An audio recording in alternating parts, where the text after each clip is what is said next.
It's been a bruising week for the New Democrats. In 4 separate by-elections, the party's share of the vote fell compared to 2015. Now, the federal election is still 2 years away, and Jagmeet Singh has only been leader for 2 months. What's his plan to build his party ahead of the next election? NDP leader Jagmeet Singh joins me now. So did you get off to the start that you wanted as NDP leader? Yeah, I'm really excited by, first of all, the honor of the position and the opportunity to work with 44 great MPs and the incredible staff here on the Hill, and the fact that I got to spend my first couple of months touring across the country. I got to visit people across this beautiful land we call home and meet people in Jagmeet and greets that were packed.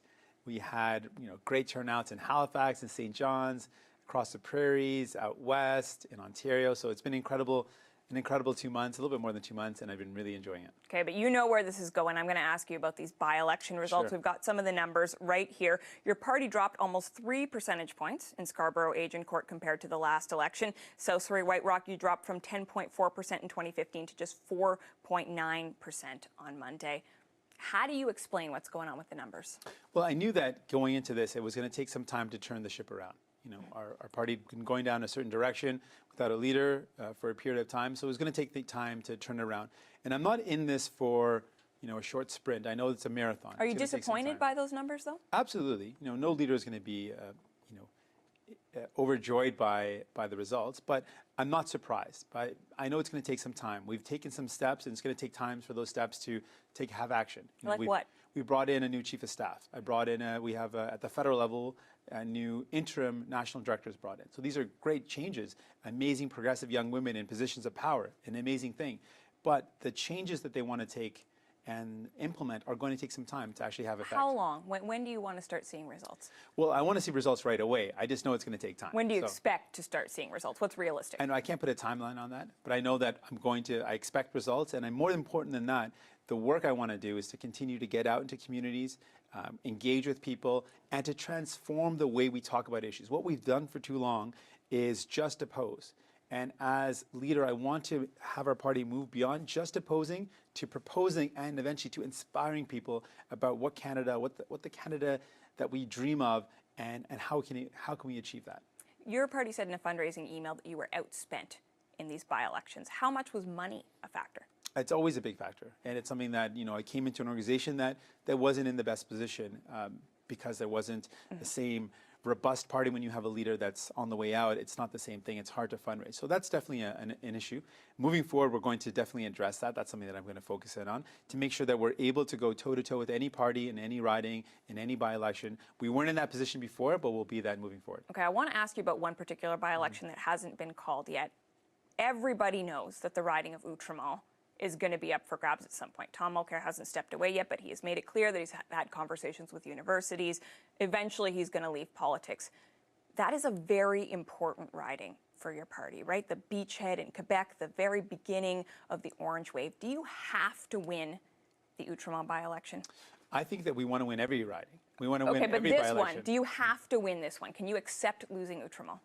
What I want to do is I want to win in every riding. That's the goal. I want to form government. So I have to win in every riding, which is going to include Outremont. So I want to win everywhere. I want to win in Quebec because I respect Quebec. Okay, but you're not winning so far. Does it have to turn around before you get to Outremont? Well, listen, I wanted to turn around right away. But what I have to do is more than just winning for winning's sake. What my goal is to put forward policies that inspire people. I have to talk about things like national daycare, national pharmacare in a way that really inspires people to think about, to dream about the Canada we know is possible. Talk about electoral reform in a way that really gets people thinking about what would our democracy look like if there wasn't strategic voting and there wasn't vote splitting and people could vote the way they wanted and they could see that result in Ottawa. That's really my goal. My goal is to inspire people, to get people excited about our party, to build the movement wherever that is, across this country. Okay, you don't want to answer my Outremont question. You want to talk about issues, so I'm going to ask you a question. I got some questions about issues for you, particularly to do with the 2 NDP premiers in Canada. And I'm going to start in BC with John Horgan.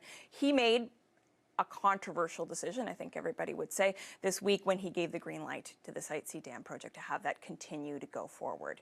Was that the right decision on Site C? Well, we were disappointed with that decision.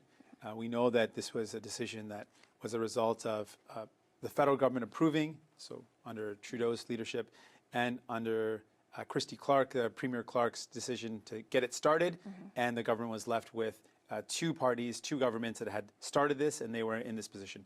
We're disappointed with the decision. This shows why Romeo Was it Saganash's... the wrong decision? Well, we're disappointed with the decision. Yeah, was it the wrong decision? I'm going to get to that. Romeo Saganash's bill, the bill that talks about implementing UNDRIP into law, would have addressed this issue. At the end of the day, I really believe that we need to have an implementation of UNDRIP that respects the nation-to-nation relationship with Indigenous peoples. This is a decision that I don't, that's not something that I would have done if I was in power. It's not something that we're happy with. This is the reality that we're faced with now. So what do you say to NDP supporters in that province who are pretty frustrated with their NDP premier right now? It's frustrating. I can understand why they're frustrated. Okay. We are going to move on to the province next door. We want to talk a little bit about Alberta, about Rachel Notley. Sure. The last time you were here, which was right before the leadership race, you and I talked a little bit about pipelines, your stance on Trans Mountain. It's a pipeline you oppose. You know that you and Rachel Notley do not agree on this. In fact, she has called you, I quote, wrong, and not just dead wrong, but irrelevant on the question of pipelines. Are you irrelevant on pipelines? Well, I think first we need to highlight that if we ever want to achieve our goals in terms of our Paris Accord agreements, in terms of reducing emissions, if we want to tackle climate change in a meaningful way, protect our environment, we will never do that without a premier like Premier Notley. Premier Notley has one of the best climate change plans in terms of tackling it in the country. She's shown leadership. She's doing exactly what she told the people of her province she would do, which is to fight for the economy there. Who I'm upset with is the Prime Minister of this country, who said and promised very clearly during the election he would implement a new regulatory process, a decision-making process with respect to energy projects to take into consideration the environment, and has not done that, has broken that promise. That's who I'm concerned with, and that's who I'm going to be fighting. So it's okay that she called you irrelevant? She's an incredible premier who does phenomenal work. I support her all the way. She's great. We don't agree on one point, but more importantly, I don't agree with a prime minister who promised to address this, not just in one case, but in a systemic way to address any future questions around climate change or energy projects. He failed to do that. That's my big concern. You went to Edmonton. You didn't meet with her. When are you going to sit down and talk with Rachel Notley? Hopefully soon. I think she's an amazing person, and we've had great talks before. I was at the Alberta NDP convention a number of years ago when I spoke as a keynote. I've got a great relationship with a lot of the folks out there, and I'd love to hang out sometime soon. Okay. We are almost out of time. I want to ask you, though, big year coming up for you, your first full year as NDP leader. What is your top priority?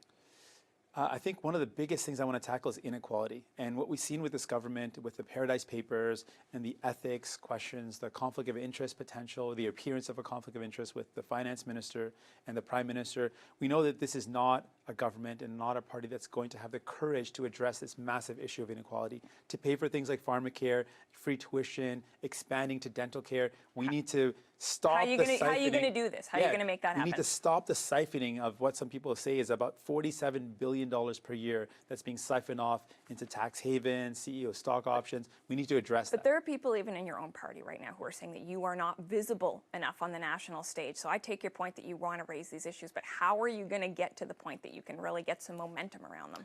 Well, what we've been doing is we've been spending time in local communities, spending time in Windsor and in Toronto, and we're in the media in Toronto and in Windsor. Toronto is the biggest city in our country, and I'm regularly in the media there. I think that will help us engage with that big electorate to make sure that folks know what we believe in, know the issues that matter, and I'm going to continue to do that. I think it's very important to take the message that we have here in Ottawa, that our party's values, and put those in front of people where they are, and I'm going to continue to do that. Okay, Jagmeet Singh, thank you for your time today. My pleasure.